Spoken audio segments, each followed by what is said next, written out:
96% से ज़्यादा dairy fail हो जाती है, ठीक है, इंडिया में 1.5 से 2.5 साल में बंद हो जाती है। तो कोई नया बंदा डेयरी करना चाहता है, मैं हो, आप हो, और कोई किसान बहन भाई हो, तो लोग ये कहेंगे इसमें फायदा नहीं है। बिजनेस से पहले जॉब का भी बैकग्राउंड था, थोड़ा सा बिल्कुल स्टार्टिंग से बताइए, पहले आप किस फील्ड में काम करते थे? बहुत बड़ा ब्रांड है मैकडी, जिसको हम कहते हैं। हाँ जी। अगर उसको गहराई से देखेंगे, आलोचना करने वाले यही कहेंगे उसकी भी तो बेच तो आलू ही रहा है। सही बात है। दुनिया के हर देश में आलू पैदा होते हैं ज्यादातर, जहाँ तक मैं जानता हूँ आलू लोग वगैरह दुनिया के हर देश में पैदा हो जाता है, लेकिन मैकडी ने उसको मैकडी बना के बेचा ना। खासकर जब आपकी पूरी फैमिली आप पे डिपेंडेंट होती है, जॉब छोड़ना अपने आप में बहुत बड़ा डिसीजन होता है, तो उस टाइम वो फैसला लिया। पुरानी कहावत ने चलो हाथी बताया, चाहे राई भी ना मिली, लेकिन जाने से पता लगा कि वहां तक तो गए। डॉक्टर कलाम कहते हैं अक्सर एक बात, वो बात सूत्र वाक्य है कि जहाँ तक का रास्ता दिखे वहां तक जाओ, उससे आगे का उसके बाद दिखेगा। तो बोला आज क्या सोच के आया है? वो सोच लिया फाइनल काम करेंगे। बोला क्या सोचा? वो दूध बेचेंगे। वो हंसने लगे। बोला अच्छा। बोला आइडिया तो बड़ा अच्छा है, लेकिन आइडिया अच्छे होते हैं ना, वो आइडिया का अक्सर काम नहीं करते। आप 1 लाख रुपए की जॉब छोड़ के पार्क के सामने दूध। पुरानी फोटो बागड़ी मिल्क तो जानने वाले सारे जानते हैं, फेसबुक पेज पे मिल जाएंगे। हमारी कार्ड सेक्टर 1 के देवलाल पार्क में हम लगाते थे। जब भी कोई बिजनेस बनाते हैं, खासकर इंडिया में 2 ही तरीके से बिजनेस का चांस होता है सक्सेसफुल होने का। या तो मार्केट में ऑलरेडी डिमांड है, आप डिमांड मीट कर दो, या कोई प्रॉब्लम है जिसका सॉल्यूशन अभी तक किसी ने नहीं किया है। मैं हमेशा से ये कह सकता हूँ कि ब्लेस्ड रहा हूँ, मुझे लोगों ने हमेशा सिखाया, अच्छा कंट्रीब्यूट किया जाते जाते। अगर आप आज जो मेरा स्टार्टअप है जिसके बारे में हम बात करें, बागड़ी मिल्क पार्लर, तो उसमें मैं तो 2 या 3 प्रोडक्ट ही सोच के आया था। हमारा कोई बिजनेस बैकग्राउंड भी नहीं है, उन्होंने जॉब लाइन में थे या वो खेती लाइन में थे, बिजनेस का कोई बैकग्राउंड नहीं था, इसलिए बिजनेस के नाम से ही डरते हम। प्रभु श्री राम ने कहा कि लक्ष्मण के पास क्यों, उनके पास जाओ, वो कुछ बताएंगे। तो कुछ बताया नहीं, सुना आपने भी, सभी दर्शकों ने सुनी रखा है। बोला भाई कुछ नहीं बताया उसने तो। बोला कहाँ खड़ा हुआ था? बोले जी सिराने खड़ा हुआ था। बोले ना पैरों की तरफ जा, खड़ा होकर सीखने की पात्रता होती है। तो उस एपिसोड को मैं हमेशा मानता हूँ कि हमें पात्रता हासिल करनी चाहिए। खासकर जो ये लोग प्राइवेट सेक्टर में काम करते हैं, एक धारणा फैली हुई है कि मेरा प्राइवेट में मैं अच्छे से प्रेशर हैंडल नहीं कर पा रहा हूँ, इसलिए मैं छोड़ देता हूँ, मैं बिजनेस में अच्छा करूंगा। You are your boss but you can not avail anything in business में। नौकरी से कई गुना ज्यादा मेहनत करनी पड़ती है, 24 घंटे करनी पड़ती है। पर आप जब इस ब्रांड को बना रहे थे तो मेन कोर वैल्यूज क्या थी कि ये मेरे को कभी सैक्रिफाइस नहीं करनी? आपके चैनल के माध्यम से मैं एक ही चीज कहना चाहूंगा, जो एड ऑन करके, कि अच्छा बनने की कोशिश करें बजाय अच्छा दिखने की कोशिश करें।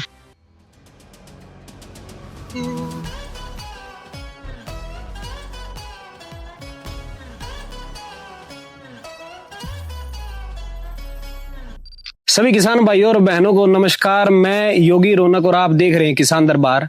साथियों, क्या आप जानते हैं इंडिया में हर साल हजारों सपनों के स्टार्टअप शुरू होते हैं, जिनमें से 90% स्टार्टअप शुरुआती 5 साल में बंद हो जाते हैं। यानी केवल 10% ही ऐसे लोग हैं जिनके आइडिया काम करते हैं, और यही लोग आगे जाके सक्सेसफुल बिजनेस बनाते हैं। आपको ये समझना होगा कि अगर आप बिजनेस स्टार्ट करना चाहते हैं तो एक सक्सेसफुल बिजनेस बनाने के लिए सबसे जरूरी होता है सक्सेसफुल बिजनेस माइंडसेट।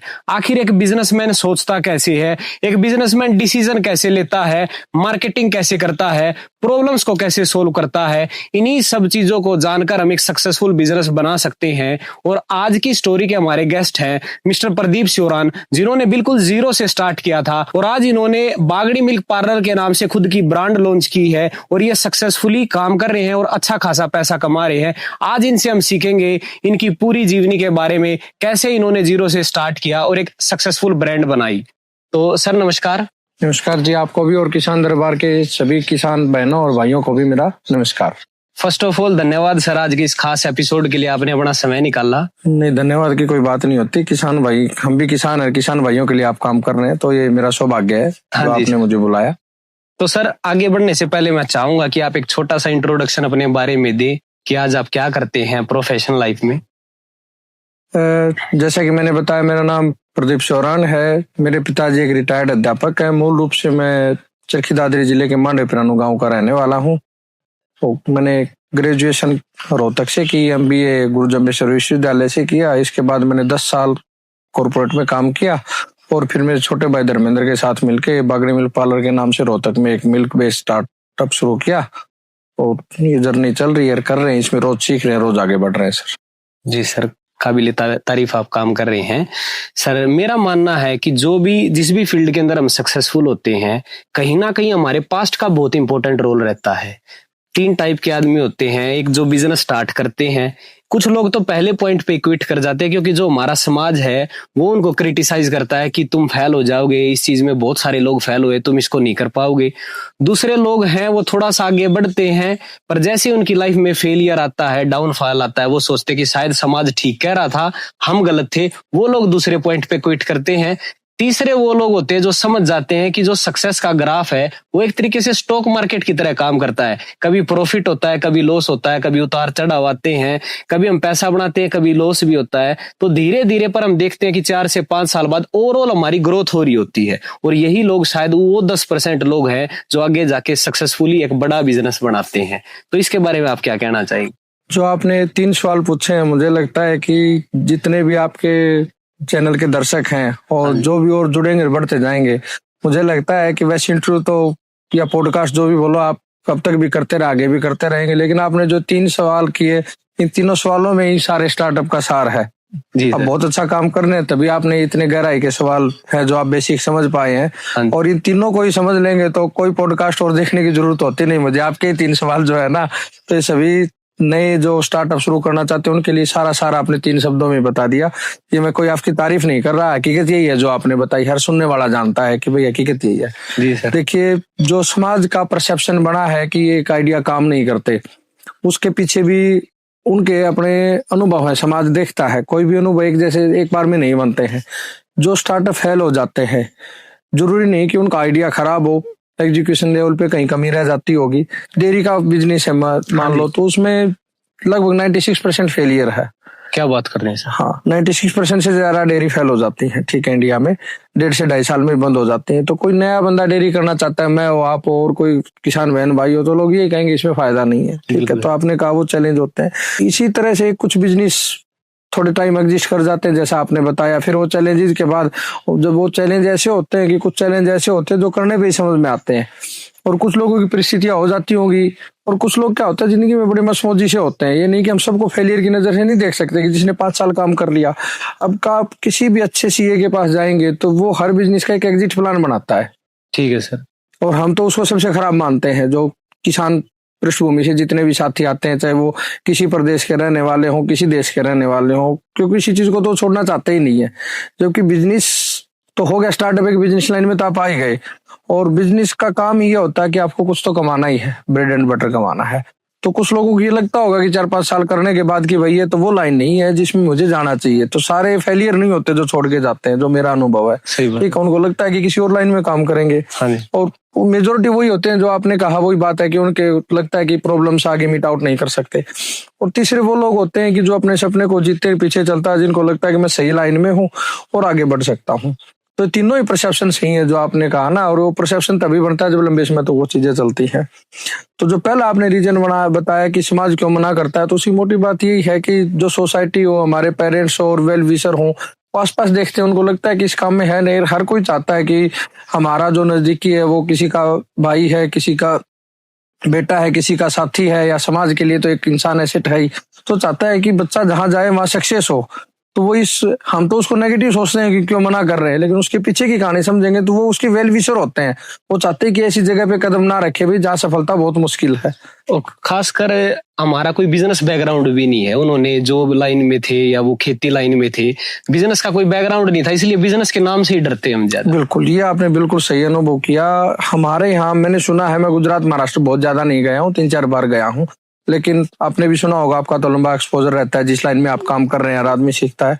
तो बताते हैं कि इंडिया में कोई जगह है जहाँ बिजनेस माइंड है या स्टार्टअप के बारे में पॉजिटिव सोच है, तो गुजरात महाराष्ट्र बताते हैं, गुजराती लोग बताते हैं। हाँ, वो मैंने सुना है, मैं ज्यादा गया नहीं हूँ, तो आप लोगों की लाइन है तो आप ज्यादा अनुभव शेयर कर सकते हैं।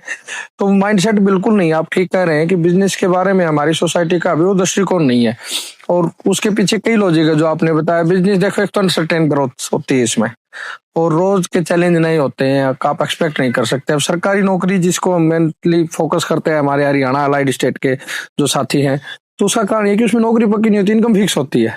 अच्छा जी। हाँ, हम तो कहते हैं सरकारी नौकरी पक्की है, मेरा मानना है कि उसमें इनकम पक्की होती है। नौकरी को तो कोई पक्की कच्ची से किसी को लेना देना नहीं। आप 10 में से 9 लोगों को कह दे कि आपकी तनख्वाह घर आ जाएगी, मुझे लगता है ऑफिस जाने की कहेंगे नहीं, ठीक है। तो नौकरी तो पक्की नहीं, माने ना, तो इनकम के लिए लग रहे हैं। और बिजनेस में इनकम कभी भी है ना, वो फिक्स नहीं होती, वो ग्रो भी करती है, कभी वो डाउनफॉल में भी आती है, अनएक्सपेक्टेड ग्रोथ भी होती है। तो स्टार्टअप की जहां तक बात है, बिजनेस और स्टार्टअप को मैं अलग अलग मानता हूँ। जैसा आपने अपने इंट्रोडक्शन में बताया कि हमारी कोई बैकग्राउंड नहीं होती, तो स्टार्टअप वही है जिसकी बिजनेस की बैकग्राउंड नहीं है। क्या डिफरेंस है सर एक स्टार्टअप और बिजनेस के अंदर? क्या में देखिए, मैं सही गलत हो सकता है और आदमी का अपना परसेप्शन है। स्टार्टअप का मतलब ही आपको शुरू करना है, कि आपका पहले वो स्टार्ट शब्द से बना है कि आपको शुरू करना है पहले, कि आपके बिजनेस की कोई बैकग्राउंड नहीं है। ओके, मतलब नया आइडिया होना चाहिए। आइडिया चाहे नया ना हो, काम तो नया ही होगा। आइडिया नए के साथ साथ कई बार प्रोसेस नया हो जाता है। नए की परिभाषा सिर्फ ये नहीं ना, आइडिया नया है। मान लो एरोप्लेन तो जी दूध से तो चलेगा नहीं, वो तो जो उसका ईंधन है उसी से चलेगा, ठीक है। अब दूध है तो दूध का प्रोडक्ट बना के बेच सकते हैं, फूड ग्रेन्स के बना के बेच सकते हैं। तो एक आइडिया को, अब एक बहुत बड़ा ब्रांड है मैकडी जिसको हम कहते हैं, हाँ जी, अगर उसको गहराई से देखेंगे, आलोचना करने वाले यही कहेंगे उसकी भी तो बेच तो आलू ही रहा है। सही बात है। दुनिया के हर देश में आलू पैदा होते हैं, ज्यादातर जहां तक मैं जानता हूँ आलू लोग दुनिया के हर देश में पैदा हो जाता है, लेकिन मैकडी ने उसको मैकडी बना के बेचा ना।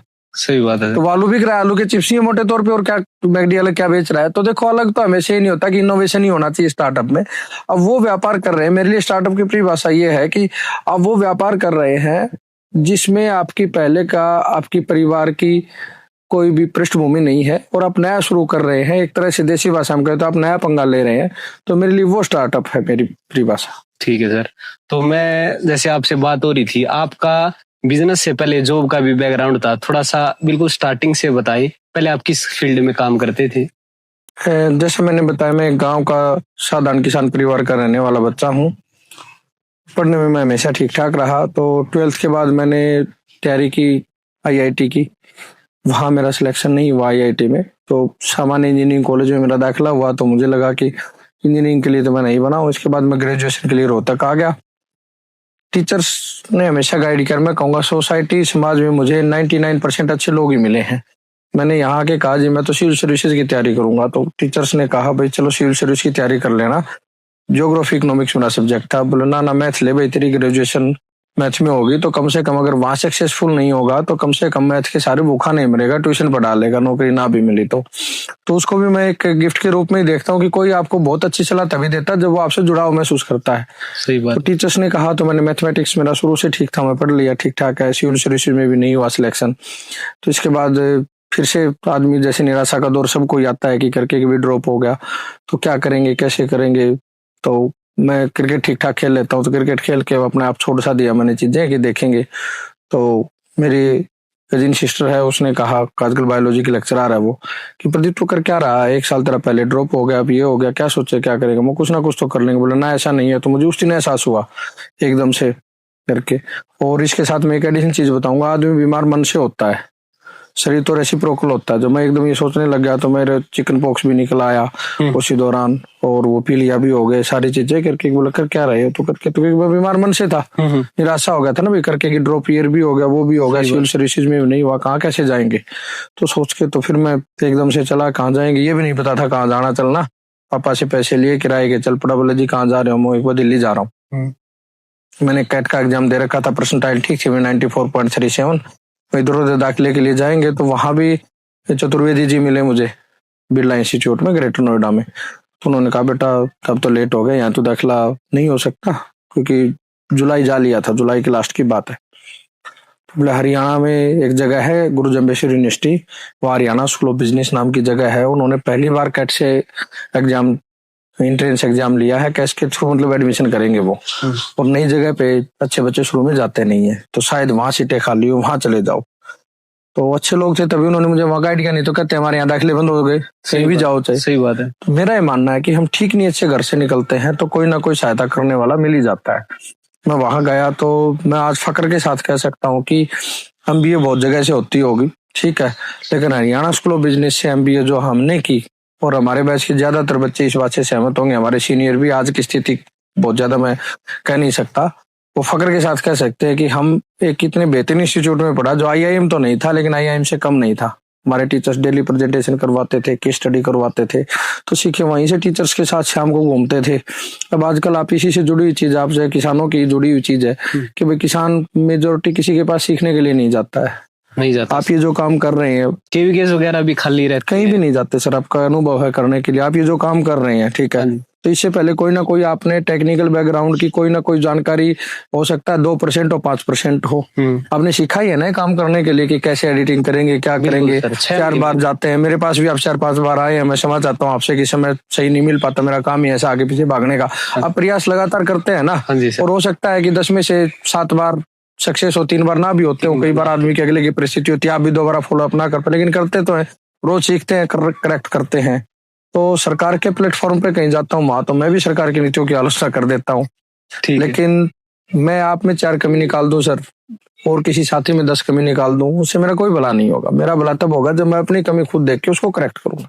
ये क्वालिटी मैंने आपकी नोट की। आप जब से ये इंटरव्यू स्टार्ट हुआ है, आप जितने लोगों के बारे में बात करें, बेशक वो आपके टीचर रहे हैं या जहां आप पढ़ने के लिए गए हैं, आप सबकी तारीफ करते हैं, मतलब कि अपने मन से पॉजिटिव बोलते हैं। और कहीं ना कहीं मैनिफेस्टिंग मैंने पढ़ी थी, उसमें जो लोग मैनिफेस्टिंग की आर्ट को जानते हैं वो आप सबको पॉजिटिव समझते हैं, उनकी लाइफ में भी सारे पॉजिटिव ही लोग आते हैं फिर, जितना हम पॉजिटिव बोलते हैं। मैंने ये शब्द तो मैनिफेस्टिंग पहली बार सुना ऑनेस्टली, लेकिन मैं एक बात ये मानता हूँ जी कि मेरे टीचर्स हैं, तो उन टीचर्स ने आज भी, मैं उनके लिए उतना ही प्यारा छोटा सा बच्चा हूँ। मेजोरिटी टीचर्स के लिए मेरे पढ़ते पढ़ते 7-8 रिसर्च पेपर हो गए थे। मेजोरिटी लोग पीएचडी में करते हैं, ठीक है। और हमारे टीचर्स हमें बुलाते थे, अपने घर पे बुलाते थे। मेरे को दुर्भाग्य से खाना बनाना नहीं आता, एक चीज है जो मैं सीखना चाहता हूँ, तो मुझे कई बार शर्म सी महसूस होती थी, अब भी होती है कि मेरा टीचर मेरे लिए खाना बना रहा है, जो प्रोफेसर है यूनिवर्सिटी का। तो हमने एक बार रामायण में सुना है, जो वो एपिसोड कह रहे हैं ना, कि जब रावण घायल था तो प्रभु श्री राम ने कहा कि लक्ष्मण के पास, कि उनके पास जाओ, वो कुछ बताएंगे। तो कुछ बताया नहीं, सुना आपने भी, सभी दर्शकों ने सुन ही रखा है। बोला भाई कुछ नहीं बताया उसने तो। बोला कहाँ खड़ा हुआ था? बोले जी सिराने खड़ा हुआ था। बोले ना, पैरों की तरफ जा, खड़ा होकर सीखने की पात्रता होती है। तो उस एपिसोड को मैं हमेशा ही मानता हूँ कि हमें पात्रता हासिल करनी चाहिए। हम किसी के पास भी जा रहे हैं, चाहे टीचर्स हो, कोई अन्य फील्ड के एक्सपर्ट हो, अपने किसी पर्सनल काम से कहीं जा रहे हैं, तो पहले तो हमें, क्योंकि काम हमारा है सर, अगले का नहीं है, ठीक है, तो हमें उससे आराम से बात करनी चाहिए, उसकी सुटेबिलिटी देखनी चाहिए। एक जिंदगी की एक बहुत बड़ी दिक्कत ये है अपनी फार्मर कम्युनिटी के साथ, कि सब कुछ वो अपने हिसाब से, अपनी परिस्थिति, अपनी जरूरत के हिसाब से चाहते हैं। अब जिंदगी में सर आप हो, मैं हो, चाहे दर्शक हो, किसी से ये किसी ने वादा करके तो हमें नहीं भेजा था कि जिंदगी में सब कुछ सही मिलेगा, समूथ मिलेगा, मजे से रहोगे, किसी ने किया नहीं है। नहीं सर, तो अपनी जिंदगी जीनी है सर, अपने संघर्ष सबको देखने हैं। तो सेम मेरे टीचर्स ने किया कि मुझे बहुत अच्छा सिखाया, चलते कहीं भी हो, आज भी मैं बात करता हूँ उनसे। अब टीचर्स को मैं जाता हूँ तो इधर करके बहुत से लोग होते हैं मेरे, इधर उधर लेक्चर्स भी होते हैं, तो आप सुनोगे कि जी आप टीचर्स की तारीफ करते हैं, बच्चों की नहीं करते। तो मैं कहता हूँ ज्यादा डिग्रेडेशन बच्चों में हुआ है, टीचर्स में हुआ नहीं है। चाहे आप एग्रीकल्चर के मेंटर ला ले, कि हमें योग्यता तो हासिल कर, अगले के पास जाएंगे तो टाइम तो उसको देखना पड़ेगा ना कि सुटेबिलिटी है नहीं, तो फिर लोग कंट्रीब्यूट करते हैं। मैं किसी की तारीफ नहीं कर रहा हूँ, लोगों ने मुझे हमेशा कंट्रीब्यूट किया है, और आज भी जो जरूरत होती है तो मैं बात कर लेता हूँ। आप जैसे भाई हैं जिन्होंने मेरे, आजकल तो मैं शायद 2-2.5 साल में पहला ये पॉडकास्ट इंटरव्यू आपका दे रहा हूँ, शुरुआत में खूब लोगों ने सपोर्ट किया, तो मैं उनका भी आभारी हूँ जिन्होंने मेरा वीडियो बनाया, उससे कहीं ना कहीं मेरी मार्केटिंग भी हुई है, कुछ कस्टमर भी जुड़े हैं, तो आदमी को आभारी होना चाहिए ना, शिकायत ही नहीं। जो जिंदगी में शिकायत करते रहते हैं ना हमेशा, मुझे लगता है कि वो लोग अपना ही नुकसान कर रहे हैं। जिंदगी में ग्रेटिट्यूड के साथ जीना चाहिए, मैं हमेशा जीता हूँ। और मेरे जानने वाले हैं तो उनमें आप किसी से भी पूछेंगे तो मैं अक्सर ये बात दोहराता हूँ कि अगर हम सुबह जिंदा उठ रहे थे, उपलब्धि है भाई, ठीक है, सब कुछ कर लेंगे, पीछे छूट गया वो अलग सोच गया, तो जिंदगी में सकारात्मकता के साथ आगे बढ़ेंगे। ठीक है, एक और कहावत आपने किसानों से आपने सुनी होगी, हरियाणा देशी कहावत है कि रोंदा जमरे की खबर ला है, ठीक है, तो खुद ही सर नेगेटिव रहेंगे तो फिर पॉजिटिविटी आएगी नहीं, क्योंकि। और सर ये इतनी मैच्योरिटी मतलब over the period of time I या बचपन से ही सॉर्टेड थे सर आप? मैं हमेशा से ये कह सकता हूँ कि ब्लेस्ड रहा हूँ, मुझे लोगों ने हमेशा सिखाया, अच्छा कंट्रीब्यूट किया जाते जाते। अगर आप आज जो मेरा स्टार्टअप है जिसके बारे में हम बात करें, बागनी मिल्क पार्लर, तो उसमें मैं तो 2 या 3 प्रोडक्ट ही सोच के आया था, बादाम मिल्क, खीर, दही, लस्सी, घी बना लूंगा। लोगों ने कंट्रीब्यूट किया है, तो मुझे लगता है सीख नीयत के साथ जाते हैं तो लोग हमेशा कंट्रीब्यूट करते हैं। तो मैं अपने आप को हमेशा से ब्लेस्ड मानता हूँ कि मुझे 99% बहुत अच्छे लोग ही मिले हैं जो हमेशा गाइड करते हैं। ये प्रोडक्ट जो लो, अभी मैं आपको इंटरव्यू के बाद, इस पॉडकास्ट के बाद बता दूंगा कि मुझे लोगों ने 2 प्रोडक्ट ऐड करने के लिए सजेस्ट किया पिछले 2 हफ्ते में, मैं उन पे काम कर रहा हूँ, और होपफुली अगले 1 हफ्ते में कर देंगे। तो ये चीजें है ना, मैच्योरिटी के साथ ये कह सकते हैं कि मैं जिस परिवार से आता हूँ वो सामान्य किसान परिवार है, ठीक है। तो और हमेशा ही की बात सिखाई है मेरे पापा ने, जब मैं रोहतक पढ़ने आया था तब करके, कि दुनिया में कोई आदमी ये ना जानता हो कि उस टाइम पे वर्ल्ड ट्रेड सेंटर का नाम चलता था 2003 में, उस पे एक हमला सा हुआ था, तो अखबारों में लगातार खबर सी चलती थी। तो आदमी तो जो सोचता सुनता है, जो आपने कभी एक वर्ड यूज किया था क्या, पॉजिटिविटी के रिगार्डिंग जो भी, तो वही रिवॉल्व करता है। तो करके बोला भाई चाहे किसी आदमी ने देश से बोला भाई मैं बता दूं तू बाहर जा रहा है, ठीक है। मैं कहा हाँ पा, बोला भाई बाहर मैं भी गया था, वो पीटीआई से रिटायर हुए हैं। तो बोले महाराष्ट्र में पढ़ाई होती थी उस टाइम पे। तो बोला दे की चीज रखना कि अनाज की 2 रोटी खाने वाला आदमी कोई पागल नहीं होता, उसको पागल मत समझना। और दूसरी बात, कोई भी जो आप कमिटमेंट करते हैं पंचुअलिटी का करें, डेडिकेशन का, वो खुद के लिए भाई। हम तो देख पैसे दे देंगे, 2 साल ले सकता है, 4 ले सकता है, 6 ले सकता है। तू कुछ करेगा तो जिंदगी में ठीक काम कर लेगा, बेहतर रहेगा। खराब करेगा तो अपना नुकसान तो करेगा और लोगों का भी करेगा। को लोग कहेंगे, जैसे आपने अभी स्टार्टअप का भी उदाहरण दिया ना कि लोग कहते हैं उसका फेल हो गया था, उसका हो गया था। तो मेरे पापा ने कहा भाई उस दौर में कम लोग पढ़ने आते थे बाहर। मैं जिस बैकग्राउंड से आता हूँ कि यहाँ से 90 किलोमीटर दूर है मेरा गाँव, लोग आसपास के कॉलेजों में पढ़ते हैं। तो बोले भाई किसी और बेटे बेटी को लोग पढ़ने से पहले, भेजने से पहले कहेंगे कि वो गया था वो कुछ नहीं कर पाया। तो बोले किसी के लिए नेगेटिव उदाहरण मत बनना। तो मेरी आज भी कोशिश रहती है कि मैं कुछ पॉजिटिव करना कर पाऊं तो कोई बड़ी बात नहीं है, लेकिन मैं किसी के लिए नेगेटिव उदाहरण ना बनूं। तो वही बात मैं आज भी मानता हूँ, जो आपने कहा ना कि भाई अनाज की रोटी खाने वाले को सबको अपना भला तो पता है सर, उसको पागल नहीं बनाना चाहिए। सही बात है। वो चीज सारी करके उसको देर से मेरे सच्चाई पता लगेगी तो फिर कहेगा। और एक चीज और जोड़ दूं मैं, मेरे पिताजी ने मुझे कहा था कि दुनिया की सबसे बड़ी गाड़ी होती है, मुझे आपसे ये उम्मीद नहीं थी। कोई जब आपको ये कह देता है ना, तो आपने ये मान लो कि सब कुछ गंवा दिया जो कमाया था उसकी नजरों में। बोले बाकी तो गंदे शब्द बोल के जुबान गंदी करनी होती है, सबसे बड़ी गाड़ी यही है कि मुझे आपसे ये उम्मीद नहीं थी, जब कोई ये कहता है। ये चीजें सर सीख रहे हैं, रोज सीखते हैं, रोज करेक्ट करते हैं, रोज ग्रो करते हैं, समझदार आदमी की तरह है। और जहां अपनी गलती होती है वो स्वीकार करते हैं, ये कोशिश है सर। सही बात है सर। तो सर फिर जब कॉलेज के बाद प्लेसमेंट कहाँ हुई सर फिर आपकी? ये बड़ा हटेड़ा सवाल है। प्लेसमेंट होती नहीं है, करनी पड़ती है। हमारे टीचर्स ने बताया कि जब ये था कि मुझे नौकरी कहाँ मिलेगी, कैसे मिलेगी, क्योंकि एक गलती मैंने पूरे एमबीए के दौरान मेरी एक ही गलती रही थी, मैंने कभी टीचर से पूछा नहीं।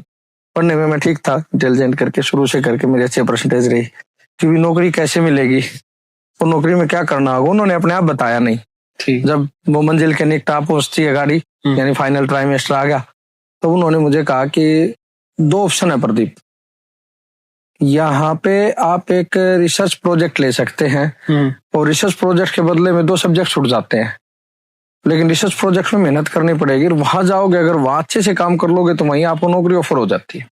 वो सर वही कर लेंगे कि ट्रेनिंग तो करके आए थे फर्स्ट ईयर के बाद, ज्यादातर लोग घर बैठ के करते हैं, आपको पता ही हो। तो ये भी मेरे टीचर्स ने बता दिया था करके कि ट्रेनिंग अच्छे से करनी है। इतना मैं हमेशा से हूँ कि मेरे जानने वालों में से 99% लोग कभी भी 1% की जिम्मेदारी है, तो वही चीज पक्की बता देंगे आप करेंगे तो। कभी प्रदीप ना झूठ बोलता है ना झूठे कमिटमेंट करता है, जो कह दिया वो करना है। तभी लोग मेरे को कॉन्ट्रीब्यूट कर पा रहे हैं। जैसे कि अभी आपने पूछा भी था ना कि करके कि मुझे लोग तभी कर रहे हैं कि मैं किसी को मिसगाइड नहीं करता, मैं नहीं कर पाता हूँ स्पष्ट बताता हूँ सर नहीं कर पाया, ठीक सही बात और करेंगे। तो मैं ट्रेनिंग अच्छे से करके आया था। फिर वो रिसर्च प्रोजेक्ट दिया, तो रिसर्च प्रोजेक्ट में टीचर्स ने मुझे हेल्प की। हमारे सीनियर थे, दुर्भाग्य से राकेश सर, वो अब एक्सपायर हो गया एक्सीडेंट में, तो वो पेप्सिको में कर रहे थे और वो मतलब ग्रेट पर्सन था, जबरदस्त केस स्टडी, हर चीज का टिप्स के नाम। तो उनके पास मैं ट्रेनिंग करने के लिए गया, तो विकास वर्मा टीडीएम होते थे पेप्सिको में। तो मैं मेरे एक साथी की वजह से लेट हो गया 1 मिनट 9 सेकंड। होता है ना कि थोड़ी मेच्योरिटी सी या से रिस्पॉन्स दिखा के कि एक स्कूल के 2 जा रहे हैं भाई, हरियाणा स्कूल ऑफ बिजनेस है तो साथ ही चले। मैं टाइम पे पहुंच गया था, वो लोकल रिश्तेदार के वहां रुका हुआ था पानीपत, राकेश ने इंटरव्यू करवा दिया था। तो जाके गए, तो मैं उसका वेट करते हो गया, तो उन्होंने सीधा रिसेप्शनिस्ट ने कहा जाके कि सर ऐसे ऐसे 2 लड़कियां हैं ट्रेनिंग के लिए, जो बात हुई थी। तो उन्होंने कहा, इंग्लिश में बोला है कि you are 69 seconds late and you will have to be punctual with me if you want to work here, otherwise you can go home, I will provide you the certificate. याद है आपको? Exact याद है, वो आज भी याद कर रहे हैं, कहीं भी होंगे विकास वर्मा सर। जो बड़ा अजीब सा महसूस हुआ, ऊपर से नीचे तक आदमी होता है ना, एकदम से शेर सा उठता है, यार ये क्या हो गया, थोड़ी फ्रस्ट्रेशन भी आएगी, मैं तो पहले आ गया था। हाँ जी करके। तो कोई नहीं, तो उस दिन के बाद वो कभी देखने नहीं आए पूरी ट्रेनिंग के दौरान, और बाद में रिसर्च पेपर भी मैंने वहीं किया, ठीक है। लेकिन हमेशा होता था कि भाई बोलना था ना पहली बार, अगले ने ऑप्शन दे दिया कि भाई आप राकेश सर की रेपुटेशन की वजह से आए तो सर्टिफिकेट घर दे दूंगा, या तो काम कर लो, या फिर काम करो तो 100% करो, नहीं तो नहीं। तो एक एक दुकान पे जाना सर, जो ये डिस्ट्रीब्यूटर होंगे पेप्सी के, आपने कभी देखे होंगे, छोटी सी ऑटो टाइप होती है डिजाइन करके, तो ये जाती थी। तो इसके साथ बैठ के रोड साइड में बैठने की जगह भी छोटी सी बस्ती, आपको पता ही है। और वो बड़ खबर रास्तों पे जाके कि उस पे क्या बिक रहा है, कस्टमर क्या देख रहा है, क्या कर रहा है, एक एक चीज की करके रिसर्च प्रोजेक्ट किया।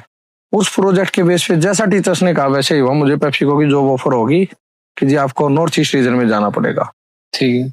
मैं भी कुछ हद तक तैयार नहीं था, तो अपने पुरानी कहावत होते हैं ना कि भाई ठीक है कि जैसा सोचते हैं अभी कही थी वैसे ही करके, पेरेंट्स ने भी कहा नहीं जी नॉर्थ ईस्ट में तो नहीं जाना करके, तो मैं नहीं जा पाई, वो अलग बात थी, लेकिन जॉब ऑफर होगी उसी बेस पे। तो वो जो मैं अक्सर एक ही चीज दोहराता हूँ बार बार, कुछ दर्शक बोर भी हो जाएंगे कि घर से ठीक नहीं अच्छे निकलते हैं तो रास्ते बन जाते हैं।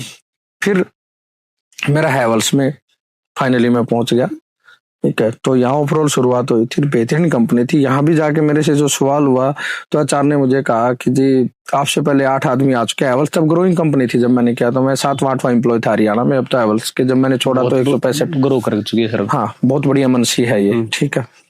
और एक तरह से वो कहते थे सौरगी कीमत राय गुप्ता जी की मैं इसको FMCG बोलते हैं ना, जैसे कंज्यूमर गुड्स को, तो मैं इसको इलेक्ट्रिक FMCG बना दूंगा, और बना के ही चले गए। तो ऐसे मान लोगों को प्रणाम होता है कि जिन्होंने एक विजन के साथ एक ब्रांड दिया। तो आचार्य मेरे को डराते हुए लेके गए वहां पे, डराते क्या मतलब वैसे हकीकत बताते हुए कि सर आपसे पहले ना 7-8 लोग आ चुके हैं। और क्योंकि कंपनी जब ग्रोइंग स्टेज में थी तो तब कंपनी का CMD इंटरव्यू लेता था, तो ट्रेंड ही खत्म हो गया। 7वां एम्प्लॉय था हरियाणा में मैं। तो उन्होंने जो सवाल पूछे जाके, तो बोले जी हरियाणा के हो? हाँ जी सर।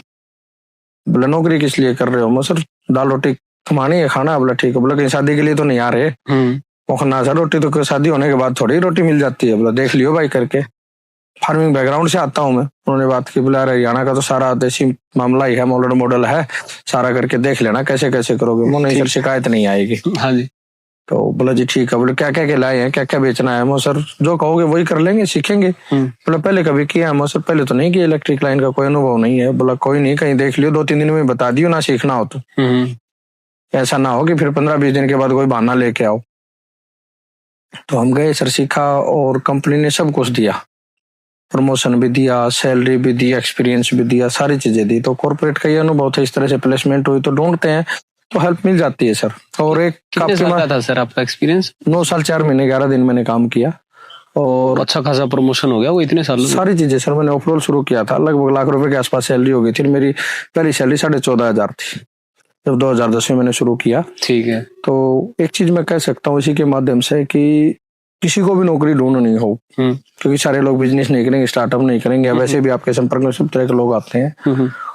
तो आपकी जानकारी के माध्यम से नौकरी ना के बराबर लगने की संभावना होती है। जो मेरा अनुभव, मेरे पास भी बहुत लोगों के अभी भी फोन मैसेज आ जाते हैं करके कि भाई यहाँ करनी है। हाँ, कई बार लगता है कि भाई वो बड़ी पोस्ट पे वो लगवा देगा हमारे बच्चों को। मेरा ये अनुभव है कि कॉर्पोरेट की बता रहा हूँ मैं, गवर्नमेंट जॉब का मेरा कोई अनुभव नहीं है, कैसे क्या लगती है मुझे नहीं पता, ठीक है। कॉर्पोरेट की जॉब में ये इस तरह का इन्वायरमेंट होता है, कंप्लीट करके किसी आदमी के पास ज्यादा सोचने का टाइम ही नहीं होता है।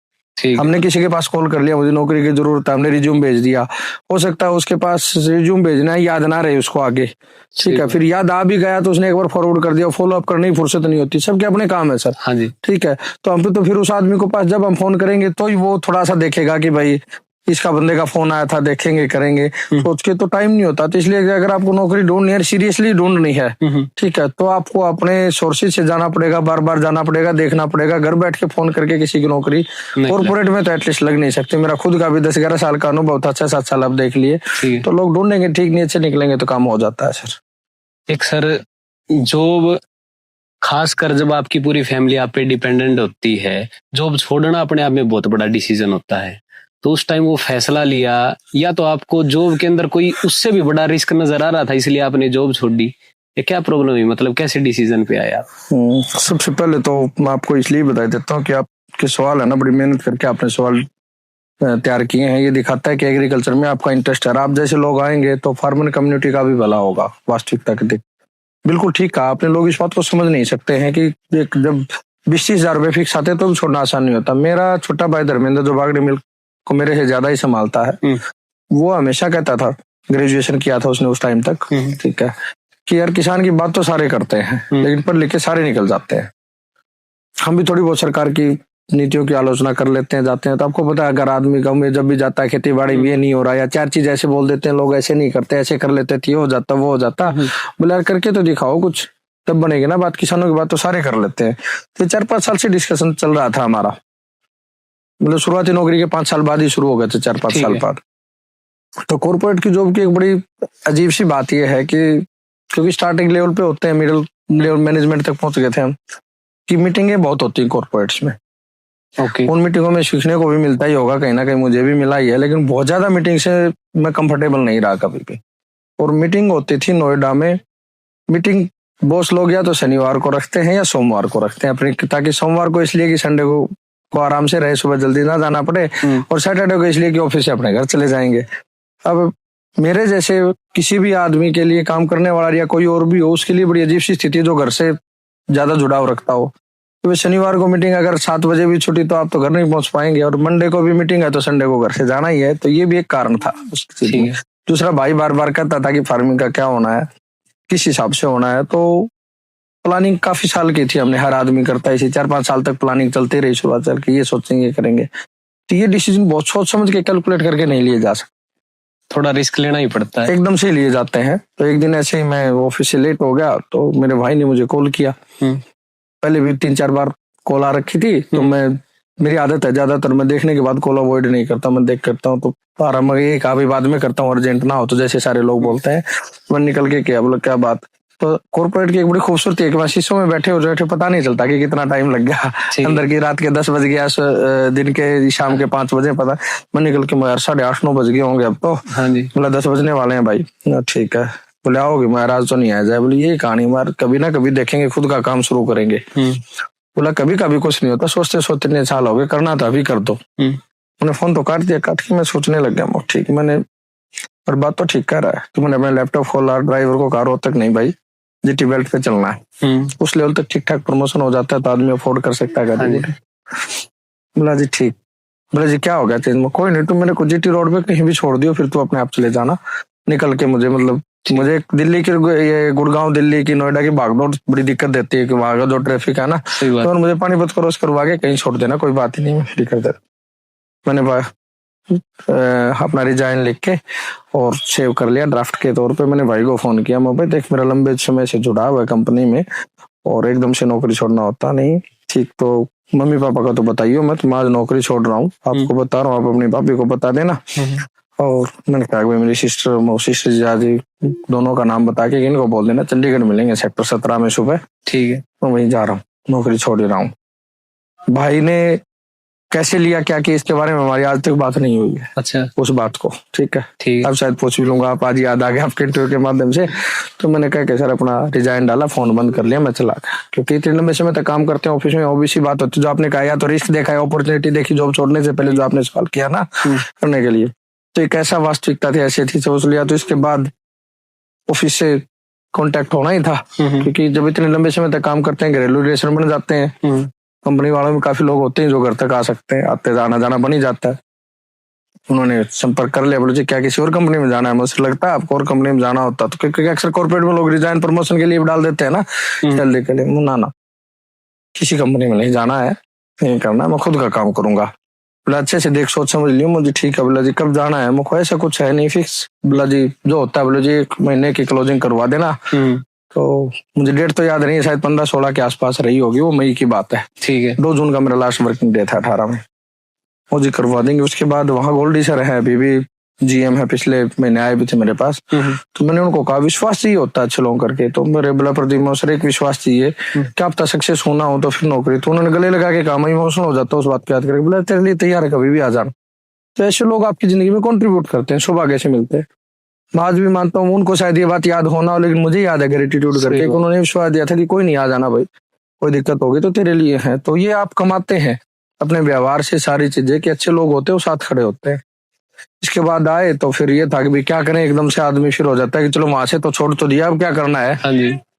तो फिर मैं लगभग 74-75 दिन घूमा देश के 24-25 राज्यों में, दिल्ली मिला लें तो 25 हो जाते हैं, ये फैसला करने के लिए कि क्या शुरू करना है। ठीक है, इतना तय था। जब मैंने कहा ना, वर्षों से भाई से डिस्कशन था कि खेती बाड़ी से जुड़ा ही कुछ करना है, तो घूमा जहां जैसे बता दिया। जैसे मान लो अब तब ये यूट्यूब का खास ट्रेंड नहीं था जैसे आप देख रहे हैं, तो आज तो शायद आसान हो जाता लोगों के लिए देखना करना, कहीं कहीं जाना। तब 18वें दौर में ये नहीं था। तो तब तो ये है कि कोई कुछ कर रहा है, किसी ने बता दिया, हम आ गए। वहां वो पुरानी कहावत है ना, चलो हाथी बताया चाहे राई भी ना मिली, लेकिन जाने से पता लगा कि वहां तक तो गए। डॉक्टर कलाम कहते हैं अक्सर एक बात, वो बात सूत्र वाक्य है कि जहां तक का रास्ता दिखे वहां तक जाओ, उससे आगे का उसके बाद दिखेगा। सही बात है। तो ऐसे चलते गए, चलते चलते चलाते चला गया। मैं हर जगह गया, तो कंक्लूजन ये निकला इस दौरान जो 74-75 दिन घूमे, कि भाई किसान मोटे तौर पे 3 चीज बेच सकता है, या तो दूध, या फूड ग्रेन अनाज दालें बोल लो, या पोल्ट्री प्रोडक्ट। तो 3 का ही रूप है, कोई ना कोई प्रोसेस की सारी चीजें मेजोरिटी।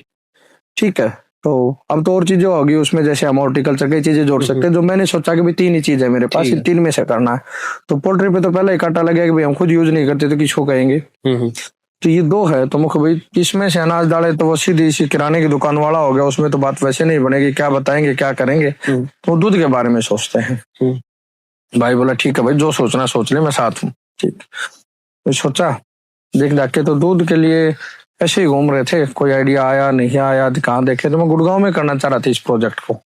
वहां लगभग मैंने R&D की, 1.5 महीने तक रुका, सारी चीज करके फिर सारी चीजें कंक्लूड ये हुई कि यहाँ तो नहीं हो सकता कि भाई इतने तो चेक पॉइंट्स हैं, लाल बत्ती है वो, तो इतना ट्रैफिक है, तो दूध तो रास्ते में ही खराब हो जाएगा जहाँ से लाएंगे। और बहुत मतलब लाएंगे का मतलब कि आउटर में कहीं से भी लेके आएंगे, और शहर के अंदर की महंगी जगह हम ले नहीं सकते, बहुत हाई रेंट होगा, तो उसमें करेंगे कैसे।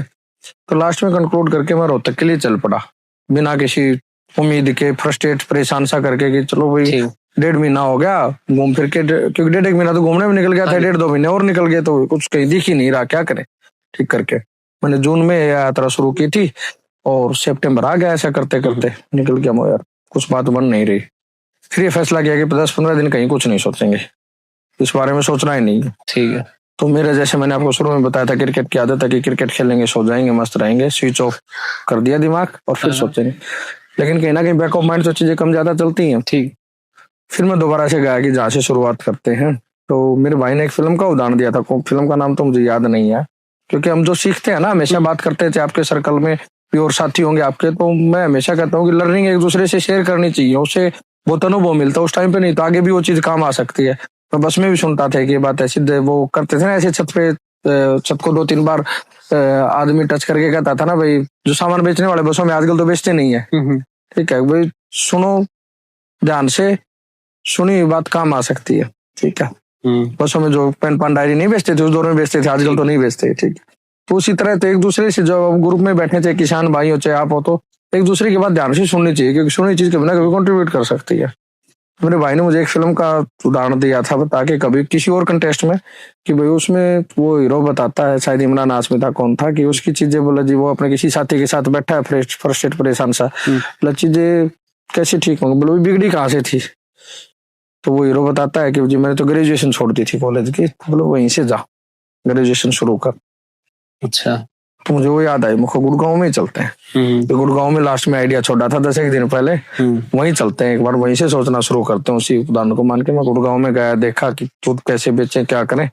मैंने सोचा खीर बेचेंगे, यहाँ कॉर्पोरेट्स हैं और इनके आगे भाई एक वेंडिंग कार्ड सी बनवा के, तो लोग चाय पीते हैं तो खीर भी खा सकते हैं। ठीक है, फिर स्टडी सारी चीज की करके की चीज कैलकुलेशन की, तो फिर लेकर के आया गुड़गांव में, तो फिर मुश्किल लगा। फिर मैं रोहतक के लिए चल पड़ा। तो रोहतक में मैं घूमा, MDO में आके बैठ गया।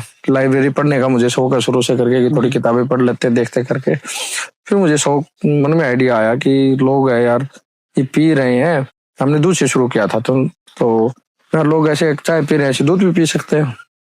सही बात है, अभी तक कोई ऐसा है नहीं, मतलब हाँ था नहीं उस टाइम पे, तो बिल्कुल ही नहीं था, अभी भी नहीं, दूध चाय की तरह सर किया जा रहा। तो मुझे ठीक, मैंने भाई को फोन किया कि जी दूध बेचेंगे, गर्म दूध। बोला जी कहाँ बेचेंगे? वही पार्कों में बेचे। क्या बात कर रहे हैं सर, आप 1 लाख रुपए की जॉब छोड़ के पार्क के सामने दूध?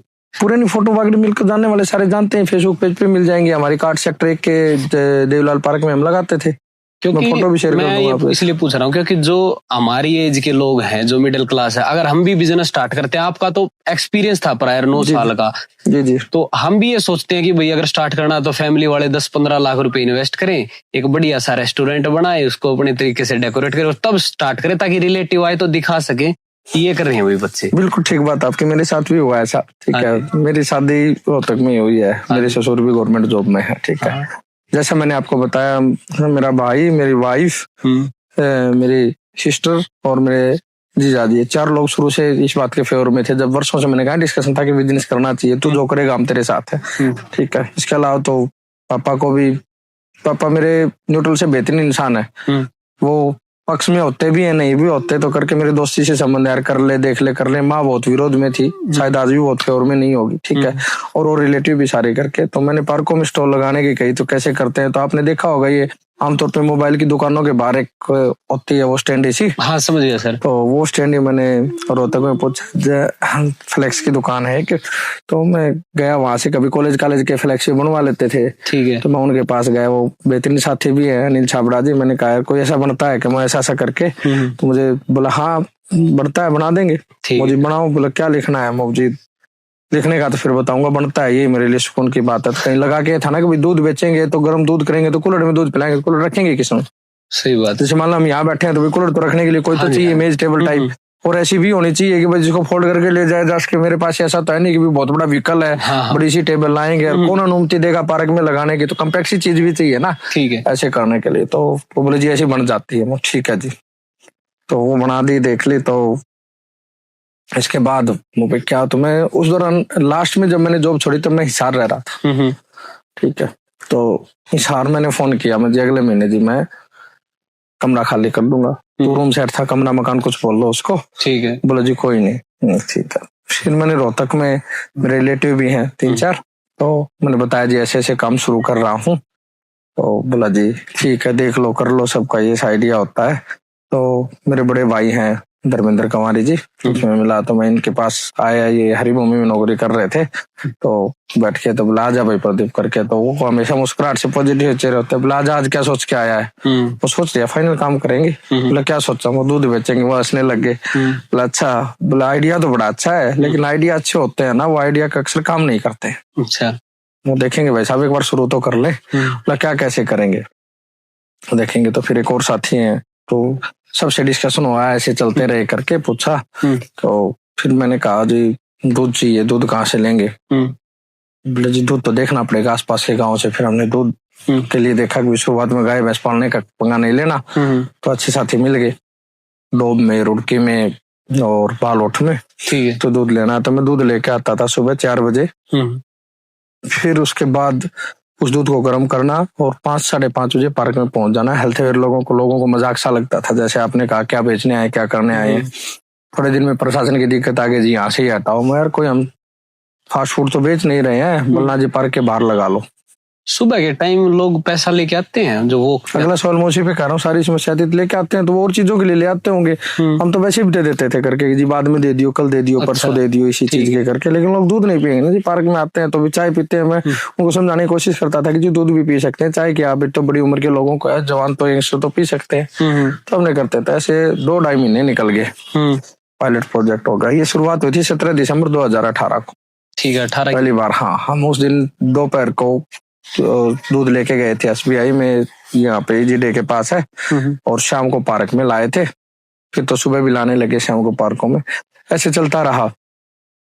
तो 2.5-3 महीने निकल गए। फिर गर्मी आने लगी जी, ठीक है, कि गर्म दूध तो कोई पिएगा नहीं। हमने दूध के साथ खीर भी बना ली। तो फिर आइडिया आया कि लस्सी भी बनाई जा सकती है, दूध ठंडा बनाया जा सकता है, खीर बनाई जा सकती है। फिर इसकी R&D शुरू होगी, ठीक है, कैसे बनाया जा सकता है। तो जैसे मैंने कहा कि घूमी हुई चीजें काम आ सकती हैं, जो मेहनत कर रखी थी।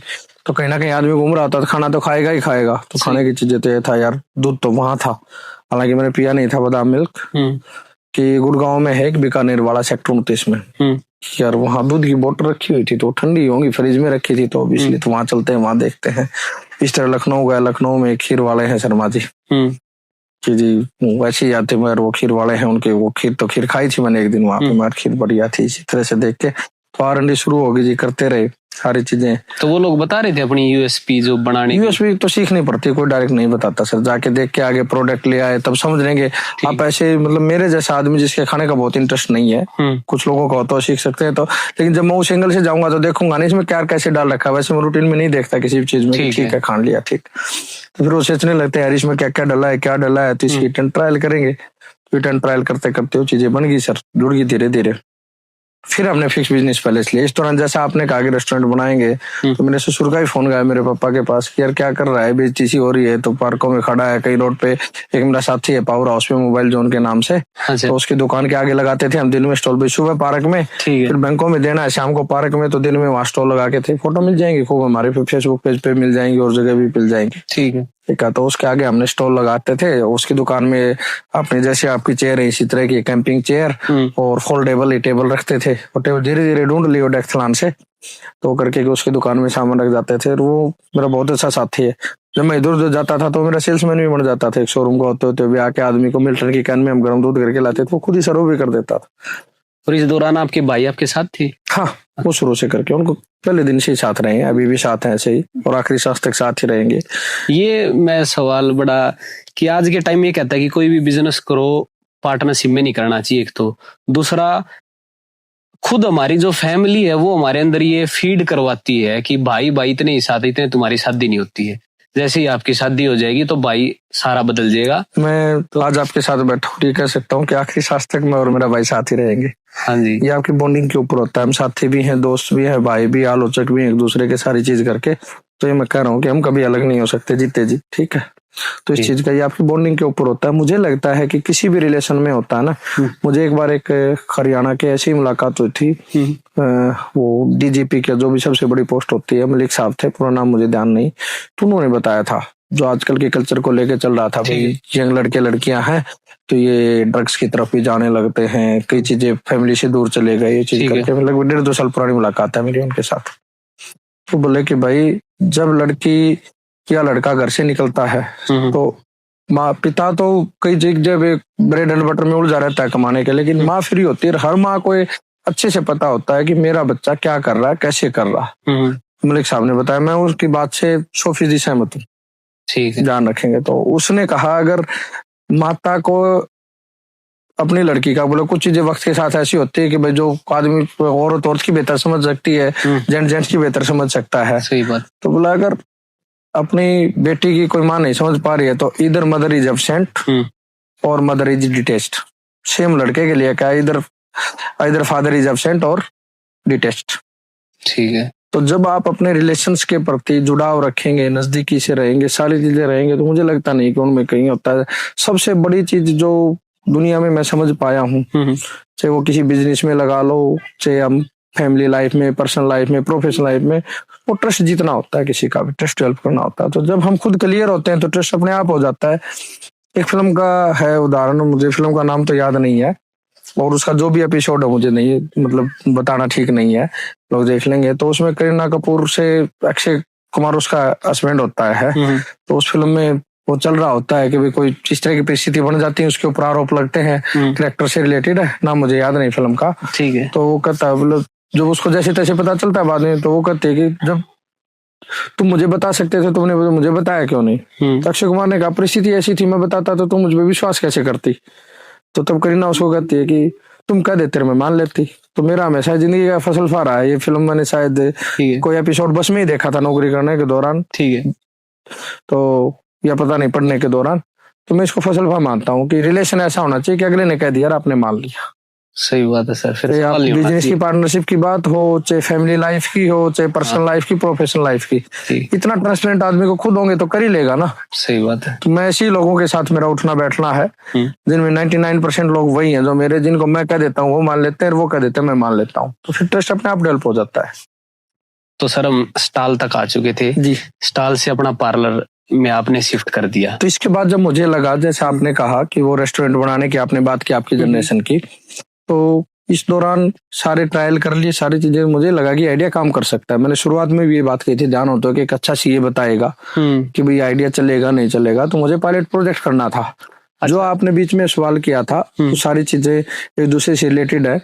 तो आपने कहा था कि जो नौकरी हर किसी को करनी चाहिए, नौकरी करने के दौरान एक्सपीरियंस होता है और वो एक्सपीरियंस आपको अपने बिजनेस को बेहतर तरीके से करने में हमेशा हेल्प करता है। आप सेल्स मार्केटिंग सीखेंगे, आप इसके साथ साथ सप्लाई चेन सीखेंगे, कस्टमर की अंडरस्टैंडिंग सीखेंगे, अपने प्रॉब्लम्स हैं उनको आइडेंटिफाई करना सीखेंगे, कैसे मीट आउट करना उसकी प्लानिंग सीखेंगे। तो नौकरी बिल्कुल ही करनी चाहिए आदमी को। और जब मुझे लगा पायलट प्रोजेक्ट करने के बाद कि आइडिया काम कर सकता है, ठीक है, तब मैंने फिक्स बिजनेस पैलेस देखा, जिस जगह पे अभी वागड़ी मिल्क पार्लर है किशोरी कॉलेज के सामने।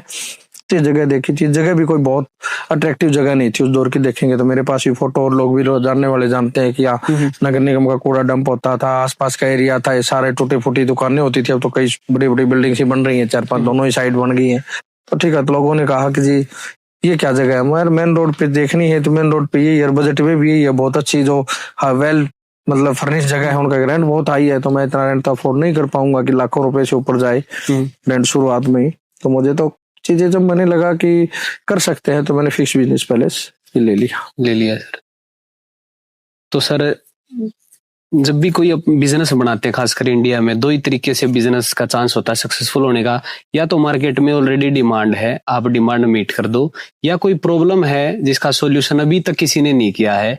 जब आप इस फील्ड में आए, क्योंकि हमारी सिटी में डेयरी के ऑलरेडी बिग प्लेयर्स हैं जो मिठाइयां दे रहे हैं, जो मतलब कि घी दूध उनका ऑलरेडी सप्लाई, दूध तो नहीं कह सकते पर घी वगैरह मिठाइयां वगैरह चल रही है। तो आपने क्या प्रॉब्लम देखी कि वो लोग नहीं कर रहे और आप वो नया लेके आएंगे इनोवेटिव? देखिए, जैसे आपने शुरुआत की रवि, वो इनोवेशन का सवाल है। इनोवेशन कई तरह का होता है, हमेशा प्रोडक्ट का नहीं होता, प्रोसेस का भी हो सकता है। दूसरी चीजें होती हैं कि जितने भी लोग काम कर रहे हैं दुनिया में, ऐसा तो कुछ बचा ही नहीं कि आज तक जिसने कोई काम ना किया वही करेंगे। ठीक है, तो काम तो सारे लोग कर रहे हैं ऑलरेडी और करना चाहिए। जब मैं जॉब करता था तब से लेकर आज तक, चाहे मेरे पड़ोस में ही कोई दुकान खुल रही हो सेम चीज की, सेम प्रोडक्ट की, और जैसे ही मैं करता था, मैं किसी की आलोचना नहीं करता आज तक जिंदगी में। मेरा सिद्धांत था, मैं ना किसी आदमी की करके कि उसके, मैं कहता हूँ यार उसके अपने सिद्धांत है, अपनी प्रायोरिटी, सारी चीजें छोड़ो, हम क्या कर सकते हैं इस पे बात किया करो। ये मेरी जिंदगी है, पर्सनल भी, ये पर्सनल लाइफ का भी, प्रोफेशनल का भी। और एज ए आप ये कह सकते हैं कि छोटा सा स्टार्टअप है, ये सिद्धांत होता है कि मैं दूसरों के बारे में बहुत ज्यादा नहीं सोचता और नेगेटिव तो कभी भी नहीं सोचता करके, कि सबको अपना काम है, सब कर रहे हैं अपने तरीके से कर रहे हैं। इंडिया में मैं गाड़ी का उदाहरण दे देता हूँ कि सारी गाड़ियां बिक रही हैं, कोई भी गाड़ी लॉन्च हुई मुझे याद नहीं आता वो इंडिया में ना चली। ठीक है, सारी कंपनियों की सारी चलती है, हर सेगमेंट का कस्टमर है। आपको अपना चूज करना है, अपनी यूएसपी चूज करनी है कि मुझे क्या करना है, कैसे करना है, किसके लिए करना है। जो एक मार्केटिंग का सिद्धांत है, एसटीपी, सेगमेंटेशन, टारगेटिंग, पोजीशनिंग, तो वो मार्केटिंग में पढ़ाया भी जाता है। आजकल तो और भी तरीके हैं सीखने के, लोग करके तो सीख रहे हैं। तो आपको ये पता होना चाहिए मैं क्या कर रहा हूँ। कोई भी व्यापार, ये मैं अक्सर दोहराता हूँ लेक्चर में दोहरा भी, कोई भी व्यापार बहुत बढ़िया नहीं होता, कोई भी व्यापार बहुत खराब नहीं होता। एक ही काम में मान लो 3 लोग एक काम कर रहे हैं, तो एक आदमी बहुत सक्सेसफुल हो जाता है, एक आदमी दाल रोटी कमा रहा होता है, एक आदमी वो आपकी, जैसे आपने शुरुआत में उदाहरण कहा था कि वो छोड़ के चला जाता है। तो तीनों ही चीजें हैं। तो आपको करने का तरीका, आपको अपने काम के अंडरस्टैंडिंग होना चाहिए। सुनील गावस्कर जो अपने क्रिकेट के बहुत अच्छे खिलाड़ी रहे हैं शुरू से ही, तो मैं पढ़ता हूँ, तो उन्होंने कहा था एक बार अफ्रीका में सीरीज चल रही थी, ठीक है, वीएस लक्ष्मण आउट हो गए, तो उन्होंने कहा लक्ष्मण को यही नहीं पता था मेरे पैर कहाँ है।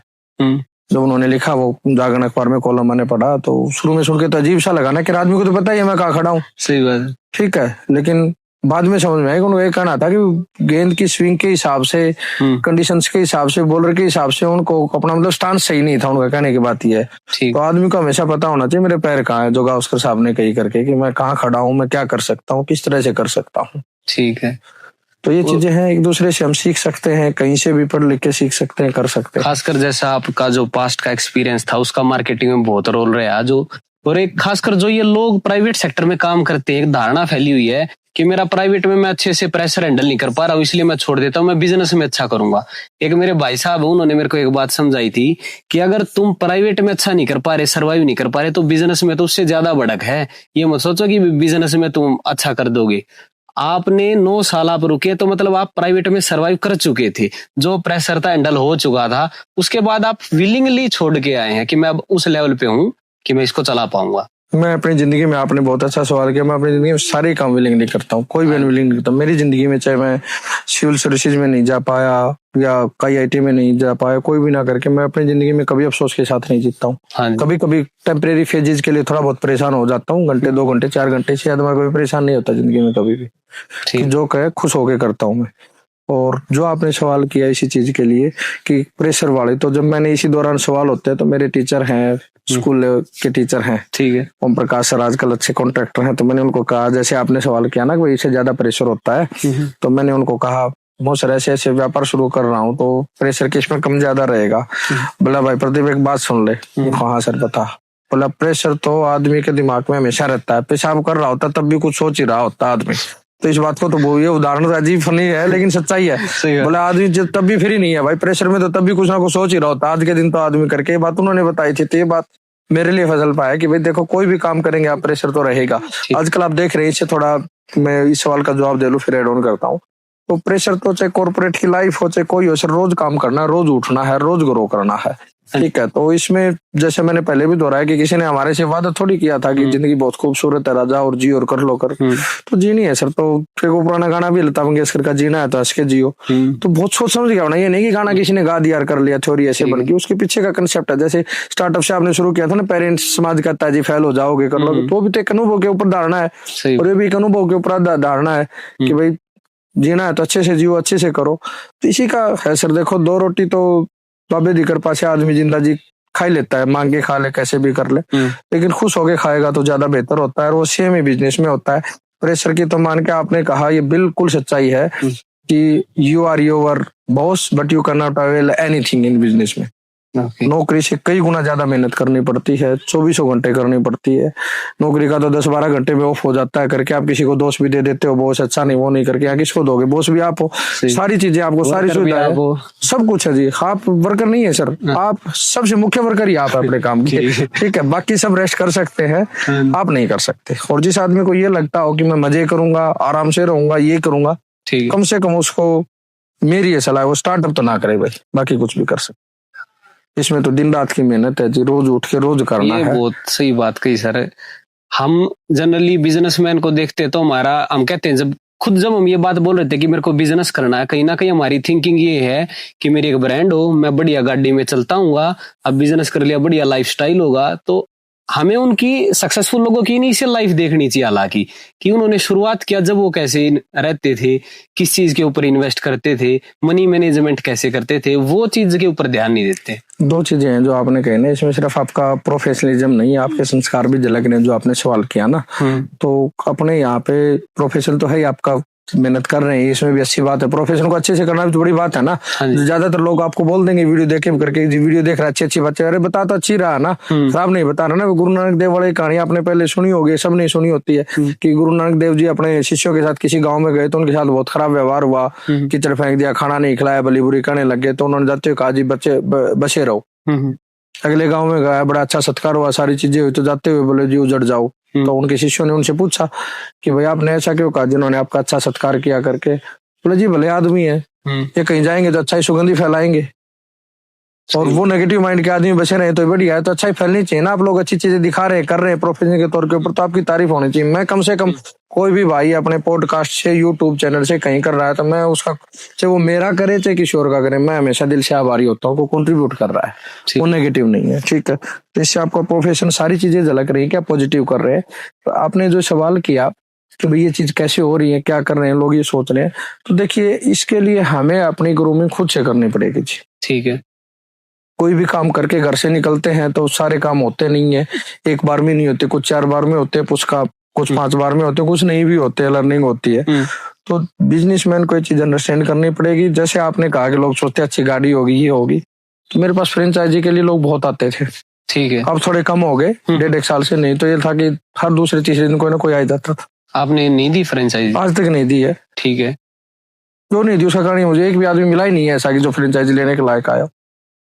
अच्छा, नहीं तो वो आपकी ब्रांड की इमेज खराब कर देगा। मींस इमेज खराब नहीं, वो खुद सर, मेरा भला जब तक नहीं हो सकता, आप चाहे मेरा भला चाहते हो और सारी दुनिया चाहती हो, जब तक मैं खुद का भला नहीं करना चाहता, मेरा भला कोई नहीं कर सकता, ठीक है। तो वो खुद ही खुद का काम नहीं करना चाहते, वो तो इसलिए अच्छा, जैसे आपने कहा कि जी मैं पैसे लगा दूंगा, जैसे आपने कहा ना कि 10-15 लाख लगा के रेस्टोरेंट खोल लेंगे, कर लेंगे, तो कहता जी पैसे लगा लेंगे, कोई बात नहीं जी, गाड़ी में चलेंगे, अच्छे से चलेंगे, आराम से आगे कुर्सी पे बैठेंगे, सारे काम करेंगे, सारा होना चाहिए जी, सारी सुविधाएं। तो मुझे लगता है ऐसी सोच वाले आदमी को किसी भी बिजनेस में नहीं आना चाहिए, स्टार्टअप का तो भूल ही जाना चाहिए। ऐसा काम तो आज के दिन मुझे लगता नहीं, मेरे भी परिवार के ज्यादातर लोग कर फील्ड में काम करें, सरकारी नौकरी भी, ऐसी तो सरकारी नौकरी भी नहीं रही सर आज के दिन। सर मैं पढ़ रहा था कहीं, एक चीज होती है, फाइनेंस के 4 क्वार्टर होते हैं। एक तो आप जॉब करते हैं, उसके बाद आता है सेल्फ एम्प्लॉयमेंट, उसके अलावा इन्वेस्टिंग और बिजनेस। तो कहीं ना कहीं अभी जो आप कर रहे हैं वो सेल्फ एम्प्लॉयमेंट माना जाएगा, क्योंकि अभी आप खुद उसको डेडिकेट कर रहे हैं। बिल्कुल। बट इन फ्यूचर ये बिजनेस में शिफ्ट हो सकता है, जब आप सारा काम ना करके ऑटोमेट हो जाए पूरा बिजनेस। उसका एक लाइफ साइकिल होती है सर, आप समझते हैं, एक लाइफ साइकिल है, उसका एक टाइम पीरियड होता है। मेरा अब तक हो जाना चाहिए था, लेकिन कोरोना आ गया तो उसे 3 साल से बढ़ गया। तो हर चीज का एक टाइम पीरियड होता है। हाँ। उससे पहले आप जल्दबाजी से करेंगे ना तो वो एक पुरानी कहावत है, वो सही भी है, नेगेटिव भी ले सकते, पॉजिटिव की। समय से पहले भागे से ज्यादा कुछ नहीं मिलता। तो कहावत है। इसी तरह बिजनेस की एक लाइफ साइकिल है, 8-10 साल लगते हैं, धीरे धीरे सिस्टम बन जाते हैं। पहले से बने गए, अभी मेरे पास 16-17 लोग काम कर रहे हैं, डेयरी पे भी काम कर रहे हैं, सारे मिला के।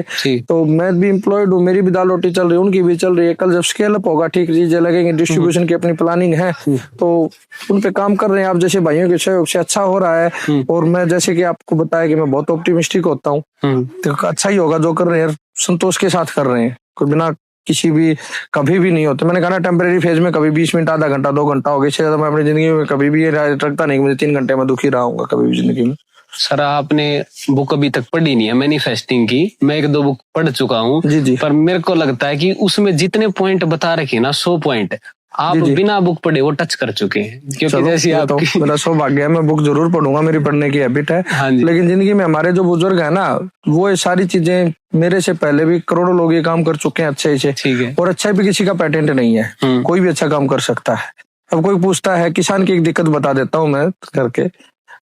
आप घी बेच रहे हैं कहीं, ठीक है, और मैं जाऊंगा, मैं आपको जानता भी नहीं, सपोज करो आपका जिला है मान लो जींद और मेरा जिला है भिवानी, आप कहीं भी देने में जाऊंगा, मैंने आपका नाम भी नहीं पता, क्या प्रोडक्ट कोई भी, आप या कोई भी आदमी देखेगा, मैं जाते ही कहता हूँ मेरा घी उससे बढ़िया है। तो किसान की सबसे बड़ी दिक्कत है। अब कैसे यार, आप उसको जानते नहीं, पहचानते नहीं, कैसे आलोचना कर रहे हैं। दूसरी बात, अब मान लो देसी तरीके से घी बनाते हैं, कोई भी बनाता है, अभी पूरे दिन दूध गर्म किया धीमी आंच पे, रात को दही जमा लिया, बिलो के बना लिया और उसमें लस्सी नहीं छोड़ी, तो वो घी एक जैसा है। आप पड़े से मेरा घी बढ़िया कैसे हो जाएगा? हो सकता है कि बताइए, एक ही प्रोसेस से बनी सारी चीजें। तो मैं ये तो कह सकता हूँ जी, इससे अच्छे तरीके से घी नहीं बन सकता।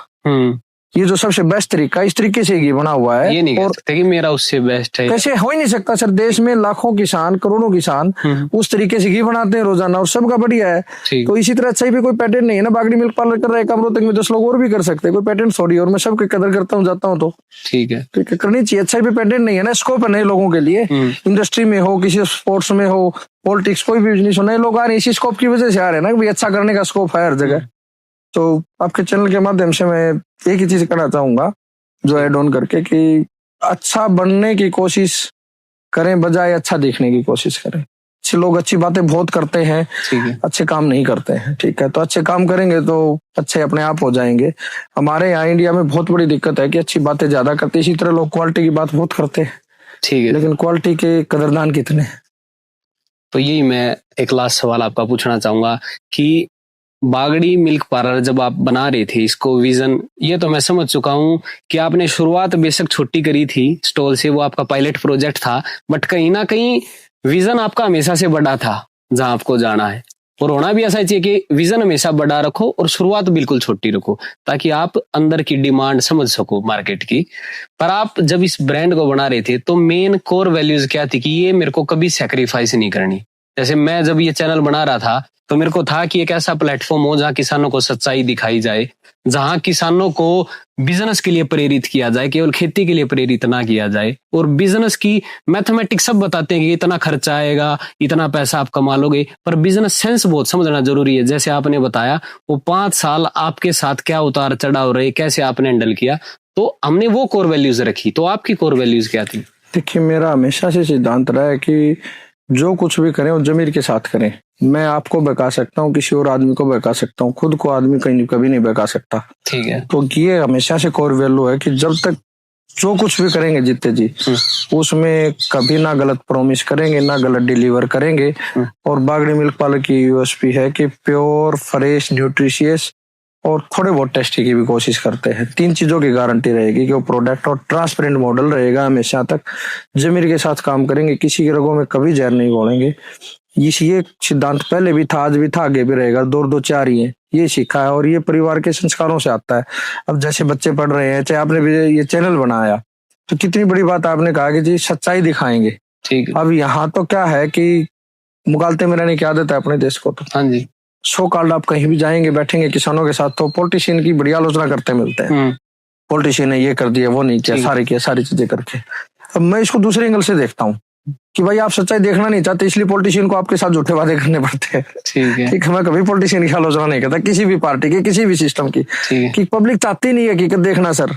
जब हकीकत देखेंगे, मान लो आप अपने चैनल में आप अच्छी चीज दिखा रहे हैं, तो ये चीज आपने रियलिटी फेस भी की होगी कि आपकी व्यूअरशिप, आपको देखने वाले जो एक्स्ट्रा फालतू चीजें दिखाने वालों से हमेशा ही कम रहेंगे। ठीक है, बिल्कुल हमेशा कम रहेंगे, सच्चाई है। ठीक है, पर वो सब्सक्राइबर जेन्युइन होते हैं, जो जेन्युइन तो होते हैं, लेकिन कहीं ना कहीं इस बात की दिक्कत आती होगी, आपको भी आती होगी, मुझे भी आती है करके, कि अच्छे काम की कदर नहीं करते। जैसे बहुत से लोग आपको कहते मिल जाते हैं कि भाई पॉलिटिक्स में अच्छे लोग नहीं आते, अच्छे लोग तब आएंगे जब अच्छे लोगों को आगे बढ़ाओगे। ठीक है, तो सेम बिजनेस में, सेम हर चीज में सर, किसान को मेरी हाथ जोड़ के विनती है कि वो अपनी सच्चाई स्वीकार करे, सीखना शुरू करे और एक दूसरे की आलोचना करनी बंद करे। किसान कौम की सबसे बड़ी दिक्कत है, एक दूसरे पे भरोसा नहीं करते। ठीक है सर, कभी कोलेबरेट नहीं करेंगे वो इस चीज के करके, कि चीज के कहने हमारी सरकार ने, मैं बस 1-2 मिनट का टाइम लूंगा, बड़ी अच्छी स्कीम बनाई थी, क्लस्टर स्कीम। ठीक है, तो ये लोग मिलके बागवानी का ये कर ले, वो कर ले, सब चीजों में लागू होगी। ज्यादा मैंने पढ़ी नहीं, लेकिन आज तक मैं आपको कहूं कि योगी भाई कोई प्रोजेक्ट शुरू करना है, आप मुझे 100 आदमी बता दो। आप कहोगे जी कहाँ से, मैं कहूँ जी कहीं से भी बता दो, आप कहोगे जी शाम तक लिस्ट भेज दूंगा। ठीक है, ठीक है, फिर मैं कहूँ जी 100 नहीं 50 ही आदमी बता दो, लेकिन हरियाणा से बताना होगा, आप कहोगे जी शाम को लिस्ट भेज दो। लाइक माइंडेड आदमी, ठीक कहूंगा ना, मैं लाइक माइंडेड चाहिए। फिर मैं आपको कहूँ जी ये आदमी चाहिए मुझे सिर्फ हिसार जिले से। ठीक है, आप कहोगे 2-3 दिन सोचना पड़ेगा। ठीक, फिर मैं आपको कहूँ जी हिसार का एक पर्टिकुलर ये आपको सिर्फ फांसी से देने हैं, आप कहोगे हफ्ता 10 दिन लगेगा। ठीक है, अगर मैं कह दूं कि लाइक माइंडेड बिजनेस के लिए आदमी चाहिए मुझे, आपके 3 गांव से चाहिए, तो आप कहोगे यार मुश्किल है। और जब मैं अगर ये सवाल कर दूं कि जी आपको अपने गांव से ही देने हैं, तो आपका जवाब सच्चाई से ही आएगा, जी नहीं हो सकते भाई, नहीं हो सकते। सच्चाई है ना किसान की, आप खूब किसानों के लिए काम कर रहे हैं, देख रहे हैं। तो इसका अगर समाधान कर लेंगे हम पीओ बनाने में, किसी भी चीज में करके, कि तो हमारे अंदर से हमें देखना पड़ेगा कि मान लो 4 लोगों की टीम है, आपकी भी, आपसे 2 ही लोगों टीम, एक से ज्यादा तो टीम ही होगी, कि ये आदमी की ये यूएसपी, इस आदमी की ये यूएसपी, तो किसान ये देख ले कि ये मेरी सेल्स मार्केटिंग कर सकता है, ये प्रोडक्शन ठीक कर सकता है, ये प्रोक्योरमेंट देख सकता है, ये सप्लाई चेन देख सकता है। तो चाहे गांव से दूध बेचने वाले अलग अलग बेचते मिलके बेच ले। तो मैं एक बार उड़ीसा के हैं मिस्टर दास, जिन्होंने एफपीओ का कंसेप्ट दिया था, तो उनसे मेरी बंबई में मुलाकात हो गई थी। तो मैंने कहा जी एफपीओ का कंसेप्ट दिया आपने, बड़ा अच्छा दिया, सारी चीजें, इसमें कमी छोड़ दी। तो वो समझ गए तुरंत, क्योंकि अनुभव आदमी के पास होता है ना, अनुभव होता है इस चीज के लिए। बोले आप कहाँ से हो, मुझे हरियाणा से हो। फिर वो हंसने लग गए, बाद में मिलते हैं। बाद में इंतजार कर रहा था, मिला 1-1.5 घंटे, जब कार्यक्रम हो गया। तो आपके वहां पे एक तो कोई भी, हर आदमी है ना, वो चेहरा दिखाना चाहता है कि मैं ही हूँ आगे, और ये विश्वास की कमी है कि वो चाहेंगे कि ये आगे है तो कल ये बेनिफिट लेके कुछ कर जाएगा, हम सारे पीछे चले जाएंगे। तो इसी वजह से एफपीओ हमारे यहाँ 99% एफपीओ सक्सेसफुल नहीं है हरियाणा। चुने चुने लोग जो कर रहे हैं उनको सैल्यूट है, अच्छा कर रहे हैं। तो किसानों को का इस वीडियो के माध्यम से, पॉडकास्ट के माध्यम से भी मैं रिक्वेस्ट करूंगा, और आप वैसे भी किसानों के पास जाएं तो उनको इस बात के लिए कहीं ना कहीं तैयार करें कि ग्रुप के रूप में, टीम के रूप में काम करना सीखें, ट्रेनिंग लें, केवीकेज में भी जाएं, किसी बैंक के कार्यक्रम में भी जाएं, एग्रीकल्चर यूनिवर्सिटीज में जाएं, मेले में जाएं। ठीक है, तो ये आप कहेंगे तो कॉन्ट्रीब्यूशन बहुत बड़ा होगा, और मेरे से जो कुछ भी अगर हो सकता है तो मैं उसके लिए तैयार रहूंगा, इस तरह के कंट्रीब्यूशन किसानों के लिए, क्योंकि अल्टीमेट तो हम किसान है, किसान के लिए करना चाह रहे हैं। सर एक लास्ट में, अगर कोई भी भाई आज का एपिसोड देख रहा है, किसी भी बिजनेस में वो सक्सेसफुल होना चाहता है, जरूरी नहीं डेयरी रिलेटेड हो, तो कोर वैल्यूज 5 जो स्किल या फिर कई जो वैल्यूज आपकी लाइफ में हमेशा काम आई हो, अपने काम में उसको रखनी चाहिए ग्रो होने के लिए, वो क्या बातें होंगी सर? पहला तो जी मुझे लगता है उसको यही पता होना चाहिए कि मैं करना क्या चाहता हूँ। ठीक है, बहुत से लोगों को नहीं पता होता मैं क्या करना चाहता हूँ, ठीक है, और क्यों करना चाहता हूँ। यानी ये 2 सवालों का हल कर लेगा तो वो खुद के प्रति उसमें ये क्लियर हो जाएगा कि मुझे क्या करना है। जो इस विजन की आपने बात की थी, उसका विजन डेवलप हो जाएगी इन 2 चीजों से। ठीक है, तो मुझे क्या करना है, क्यों करना है। फिर उस बात के इसके लिए उसको तैयार होना पड़ेगा कि मैं इस काम के लिए पूरे समर्पण के साथ करूंगा, डेडिकेशन जिसको आप कह सकते हैं, सीरियसनेस, डेडिकेशन। और तीसरी उसके अंदर ये होनी चाहिए कि भाई कोई भी चीज है वो बनी बनाई नहीं मिलेगी, मेहनत रोज करनी पड़ेगी, उसी उत्साह के साथ करनी पड़ेगी, रिजल्ट ना आए उसी कंसिस्टेंसी से। चौथी बात ये होनी चाहिए कि उसको अपने स्टेक होल्डर्स के बारे में बिल्कुल ये मानना पड़ेगा कि वो ही मेरे लिए सब कुछ है। तो बागड़ी मिल्क पार्लर पे आने वाले किसी भी आदमी को मैं कस्टमर नहीं मानता। अच्छा, वो स्टेक होल्डर है, क्योंकि वो पैसा दे रहा है, सिर्फ कुछ प्रोडक्ट ले रहा, तो समय भी लगा रहा है और सेहत भी दांव पे है। ठीक, तो मैं तीनों की कदर करता हूँ, उसकी समय की, पैसे की, सेहत की। हर आदमी मेरे लिए स्टेक होल्डर है। ठीक है, तो इसी तरह आप जो कुछ भी काम करें जिसमें एक्सचेंज ऑफ प्रोडक्ट हो सकता है, सर्विस हो सकता है। कोई एसी वाला भी जा रहा है, वो सोचे कि यार इस कस्टमर को पता नहीं, मैं इसे 600 रुपए ले लूंगा, ठीक है, लेकिन उसको कभी ना कभी एहसास होगा कि इसी दूसरे आदमी ने भी सर्विस करवाई होगी, उसके 400, तो उसने 400 दिए हो तो उसको चीटिंग नहीं करनी चाहिए आपको अपने कस्टमर के साथ। ठीक है। और टाइमली तो उसको अपने विन विन सिचुएशन भी कह दे सकते हैं इसको कि अपने स्टेक होल्डर्स के बारे में सोचे और रोज मेहनत करेगा तो सारे ही काम में होते हैं सर। कोई भी सीक्रेट फार्मूला नहीं है आज की दुनिया में, सारे सीक्रेट फार्मूले ओपन है। जो कर लेता है, जिसमें आप देख रहे हैं अपराध, नशा, सारी चीजें, मुझे लगता है इन सब की जड़ में एक ही चीज है कि मेहनत से जी चुराना और बेरोजगार। नहीं तो आदमी कोई भी इन चीजों गलत रास्तों पे जाएगा ही नहीं अगर सच्चाई बता दी जाए। और एक चीज से और बचना जरूरी है किसानों को, ये बहुत महत्वपूर्ण मुद्दा है। कभी आप किसी एक्सपर्ट के साथ इस पर इंटरव्यू कर लेना। ठीक है। कि शेर जब बूढ़ा होता है तो शिकार तो करना उसकी हिम्मत होती नहीं है, वो फिर कंगन पहन के शिकार कर लेता है कि जी मैं बैठा हूँ यहाँ पे, जी मैंने तो शांति, वो बिल्ली वाले कहा होता है ना कि भी सोचू ये खा के बिल्ली हजको चली, तो बैठता है जी मैं तो आराम से बैठा हूँ। बहुत अनुभव, जैसे आपने कहा ना फेलियर का, जहाँ से आपने शुरू की चीजें वहीं पहुंच गई। ठीक है कि भाई फेलियर भी हो जाते हैं लोग, तो कुछ तो फेलियर बाई चॉइस चले जाते हैं, मैं दूसरा काम करूंगा उसका फेलियर ना कह के एग्जिट कह सकते हैं। कुछ फेल हो जाते हैं, कुछ उनमें से घाघ बन जाते हैं। ठीक है। हेलो के तो वो यंग जनरेशन को पकड़ते हैं आप जैसी हो करके। और यंग जनरेशन को लगता भी है किसी के कई सो कॉल्ड आप आजकल देखते हैं मीडिया में भी रज के दिखाए जाते हैं, अनुभव बहुत है अनुभव, लेकिन अच्छे आदमी का अनुभव जोड़ो उसमें कि अच्छे आदमी का अनुभव फायदे की चीज है। अब किसी लादेन का अनुभव सीख के क्या करोगे, अनुभव तो लादेन भी था भाई। ठीक है, कोई गैंगस्टर है उसका सीख के क्या करेंगे। तो अनुभव अच्छे आदमी कौन होना चाहिए, वो जो गिद्ध पड़े हैं चारों तरफ, क्योंकि कोरोना में सबने देख लिया कि एग्रीकल्चर ही बची है। ठीक है, तो अब स्टार्टअप में आप जैसे यंग एज के बच्चों को शिकार बनाने के लिए वो बूढ़े शेर है। ठीक है, कंगन पहन के बैठे हैं, वो इन्वेस्टमेंट आपका लगवाएंगे, 2-4 पार्टनर ढूंढ के करवाएंगे और वो शिकार कर जाते हैं। फिर आके वो कंगन पहन के शिकार करना समझ गया ना, जब कोई हिरण आएगा उसको दबोच लेगा वो शेर, तो भाई अब तो कर दिया काम। ठीक है, तो ऐसे लोगों से बचे। स्टार्टअप में 3-4 लोगों का पैसे लगवाते हैं, अपना बेनिफिट सिद्ध कर जाते हैं। तो फार्मर्स को इस चीज के लिए जैसे आप फील्ड में जाए तो कहें कि भाई अपने बीच के लोगों को चुनो। ठीक है, अनुभव के आधार पर विकसित हुआ दृष्टिकोण हमेशा नकारात्मक लगता है, लेकिन होता वास्तविक है। अब 20 जगह के अनुभव बताएंगे, फैंसी चीजें नहीं बताएंगे, बोला यार चैनल वाला आया था कुछ नहीं बता के गए। कोई ऐसा आइडिया बताओ जो रातों रात अमीर बना दे। सही बात। और अमीर बनाने के लिए वो कंगन पहनने वाले जाते हैं, वो फंस के वो नेगेटिविटी बढ़ाते हैं। जैसे आपने कहा ना कि फलाना फेल हो गया, ऐसे लोग करके बोले उसका लड़का गया था वहां पे उस शहर में, 4 लोगों ने मिलके किया था, वो कैसे किया था, क्या किया था, चीजें थी, यहाँ पे आके अटक गई ना, आपने कहा क्या चीज करके। तो आप ठीक नहीं है, खैर अपने बीच के अपने साथ के लोगों के साथ बटे। और कोई और आदमी अच्छा काम कर रहा है, चाहे वो आपका क्लासमेट है, कोई साथी है करके, तो मेरी सभी से विनती होती है कि हमारे बीच में से कोई आदमी आगे बढ़े, हमें उसका आउट ऑफ द वे जाके सपोर्ट करना चाहिए कि वो अच्छा कर रहा है, चाहे किसी भी तरह से। इतना तो नहीं कि भाई हम खुद को एक कंगाल बना ले, लेकिन अगर आप कर सकते हैं तो अच्छे लोग जो एग्रीकल्चर में कर रहे हैं उनको सपोर्ट करना चाहिए और इन गिद्धों से बचना चाहिए। ठीक है, आपने मुझे बुलाया, इतने अच्छे तरीके से आपने सवाल जवाब किए, बहुत बहुत धन्यवाद। सभी दर्शकों को मेरा फिर से नमस्कार। धन्यवाद सर, धन्यवाद आपका, आपसे सीखने को मिला। धन्यवाद जी। ठीक है किसान साथियों, अगर आज के एपिसोड से आपको सीखने को मिला होगा, आज प्रदीप जी की कहानी से हमें सीखने को मिला कि लाइफ में रिस्क लेना जरूरी है, लेकिन जो भी आप रिस्क ले उसके लिए पहले प्लानिंग करें, प्रॉपर रिसर्च करें। इन्होंने भी पहले कुछ महीने पायलट प्रोजेक्ट रन किया था, मार्केट की डिमांड समझी, क्या क्या प्रोडक्ट ये ला सकते हैं मार्केट में, उसके ऊपर रिसर्च किया, तभी इन्होंने इन्वेस्ट किया था। और सबसे जरूरी बात कि लाइफ में दूसरों को सपोर्ट करें, हम सब मिलकर आगे बढ़ सकते हैं, इकलौते हम आगे नहीं बढ़ सकते। तो इस वीडियो को ज्यादा से ज्यादा किसान भाइयों तक पहुंचाएं और अगर एपिसोड से जानकारी सीखने को मिली हो तो चैनल को सब्सक्राइब करें। जय जवान जय किसान।